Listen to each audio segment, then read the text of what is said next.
उत्तर प्रदेश के जनपद महोबा में एक सप्ताह पहले पीयूष त्रिपाठी ने जिला प्रशासन और स्थानीय प्रशासन को एक ज्ञापन देकर महावीर प्रसाद दिहुलिया के प्रकरण में न्याय दिलाए जाने की गुहार लगाई थी, परंतु उनके पत्र पर न ही कोई कार्यवाही हुई और न ही नगर पालिका ने किसी भी प्रकार में संज्ञान में लिया। वहीं इससे क्षुब्ध होकर पीयूष त्रिपाठी ने चरखारी के गुलमर्ग में आज सुबह से ही अन्न जल त्याग कर अनशन शुरू कर दिया है। वहीं उन्होंने 3 मांगे और अपने आंदोलन में जोड़ दी हैं, जिसमें बक्सावाहा के जंगल की कटाई, महिलाओं को अपने पारिवारिक स्थल पर तैनाती एवं भाजपा सरकार के राजनेता के जो कथन थे, हमारी सरकार केंद्र से लेकर राज्य तक बनती है तो बुंदेलखंड पृथक राज्य हम बनाएंगे, झूठे पाए गए वादे, इसलिए बुंदेलखंड पृथक राज्य की मांग जैसे मुद्दे शामिल किए हैं। वहीं भीषण गर्मी में पीयूष के द्वारा किया जा रहा आंदोलन एक साहसिक कदम है। वहीं प्रशासन उनके पत्र को संज्ञान में लेकर कोई ठोस कदम उठाता तो शायद चरखारी का एक नवयुवक अन्न जल त्याग कर आमरण अनशन पर नहीं बैठता। वहीं पीयूष त्रिपाठी के अनशन पर बैठने से चरखारी का राजनीतिक माहौल गर्मागर्म है। वहीं इस गहमा गहमी के माहौल में कुछ लोग सफाई देते घूम रहे हैं तो कुछ पीयूष त्रिपाठी के आंदोलन को जायज बताकर समर्थन करने की रणनीति पर विचार कर रहे हैं। नाम है आपका और किस लिए आपने ये आंदोलन आज की कर रहे हैं, क्या उद्देश्य को लेकर आए? पीयूष कुमार नाम है मेरा जी। मैं पूर्व संगठन मंत्री विद्यार्थी परिषद हूँ और वर्तमान में जो है मैं सर्वश्री आशुतोष जी महाराज जी से ज्ञान लेकर के उनका शिष्य बना और उन्हीं का सन्यासी हूँ।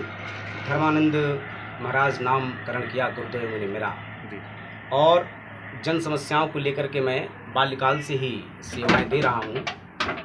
इसी संदर्भ में मेरे पास एक श्री महावीर प्रसाद दिहुलिया चरखारी के आए और उन्होंने अपनी समस्या बताई कि हम लोगों का दैनिक विनियमितीकरण हुआ था, उसके बाद हम लोगों को पेंशन नहीं दी जा रही है। जब हमने देखा कि 2017 में रिटायरमेंट होने के बाद भी आज तक श्री महावीर प्रसाद दिहुलिया जी की पेंशन नहीं लगी, तब मुझे लगा कि बहुत बड़ा सब दिक्कत है गरीबों को। फिर मैंने पूरा उसका जो है पूरा जांच पड़ताल किया और पाया कि ऐसे बहुत से कर्मचारी हैं प्रदेश और देश के अंदर जिनका विनियमितीकरण हुआ है और उनकी पेंशन एवं अन्य लाभ नहीं मिल रहे हैं। तो फिर उसके बाद जब मैंने नगर पालिका के अंदर और देखा तो तमाम सारा नगर पालिका में भ्रष्टाचार पाया कि बहुत समय से इनका लगातार शोषण हो रहा है और ये जो कर्मचारी नगर में अधिकारी आते रहते हैं, ये सब लोग जो चेयरमैन नेता बनते हैं, ये कोई सहयोग नहीं करते गरीब जनता का, सब धोखा देते हैं, लूटमार करते हैं। इसलिए मैं जो है वैदिक परंपरा को मानने वाला हूँ, वैदिक संस्कृति को, और आज इस देश में और प्रदेशों में सरकार है वैदिक संस्कृति को मानने वाली। इसलिए मैं एक ब्रह्मचारी हूँ, आशुतोष महाराज जी का शिष्य हूँ और मैंने ये 4 मुद्दों की मांग उठाई है उत्तर प्रदेश सरकार और भारत सरकार से कि ये 4 मुद्दे हैं कि जिन कर्मियों का विनियमितीकरण हुआ था उनकी पेंशन एवं अन्य लाभ उसी समय से दिए जाएं जिस समय से वो दैनिक वेतन भोगी कर्मी थे, पहला विषय।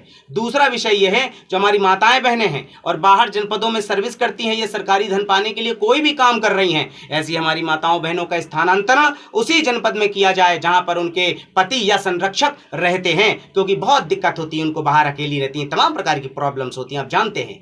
तीसरा विषय, हम लोग प्राणियों में सद्भावना होकर उद्घोष करते हैं, लेकिन बक्सवाहा जंगल है, लाखों करोड़ों जीव जंतुओं का जीवन संकट में पड़ गया और उनकी कोई आवाज उठाने वाला नहीं है। हम लोग ब्रह्मयोगी लोग हैं, हम लोग जीव जंतुओं का भी ध्यान रखते हैं, इसलिए तत्काल हम मांग करते हैं भारत के प्रधानमंत्री महोदय से कि जंगल पर कटाई को रोकने का काम करें और तालाब, पर्वत और जंगल और जल की सुरक्षा हेतु कठोर नीति बनाने का काम किया जाए। और चौथा विषय जो है, भारतीय जनता पार्टी छोटे राज्यों की पक्षधर रही है और समय समय पर समय आने पर उन्होंने छोटे राज्य के निर्माण की बात कही है और आज प्रदेश में सरकार है, उत्तर प्रदेश, मध्य प्रदेश में और भारत देश में भी, और पूर्ण रूप से भारतीय जनता पार्टी सक्षम है। इसलिए मेरी ये मांग है कि जो भी पृथक राज्य की बात की गई थी, आज उसके अपने वचन जो दिया था उन्होंने उसका पालन करते हुए बुंदेलखंड राज्य निर्माण के साथ साथ अन्य छोटे राज्यों के निर्माण पर ध्यान दिया जाए और उनका गठन किया जाए। ये पूरी सामाजिक और जन मुद्दे वाली मेरी मांगे हैं। अगर कहीं से कोई गलत हो तो मुझे बताएं,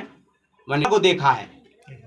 ये तो चूंकि आप देख ही रहे हैं, मैंने घोषणा किया 10 दिन पूर्व कर दिया था कि यदि मेरी मांगों को ध्यान नहीं दिया जाएगा तो मैं अन्न एवं जल त्याग करके आंदोलन चलाऊंगा। इसलिए मैं आज जो अभी पूर्व की रात्रि निकल गई, उस रात्रि 12 बजे से मैंने अन्न एवं जल का त्याग कर दिया है और ये आंदोलन चला रहा हूं। इस आंदोलन का नाम नवयुग का आगमन विश्व शांति आंदोलन है। ये गुरुवर की कृपा से आंदोलन चल रहा है मेरे, और उनके लाखों सन्यासी, बैरागी, योगी उनके गुप्त रूप से अभी साधना में तल्लीन है, समय आने पर निकलेंगे और हमारा जो उद्घोष है वो धर्म की जय हो और सत्य की विजय हो, ये हमारा उद्घोष है।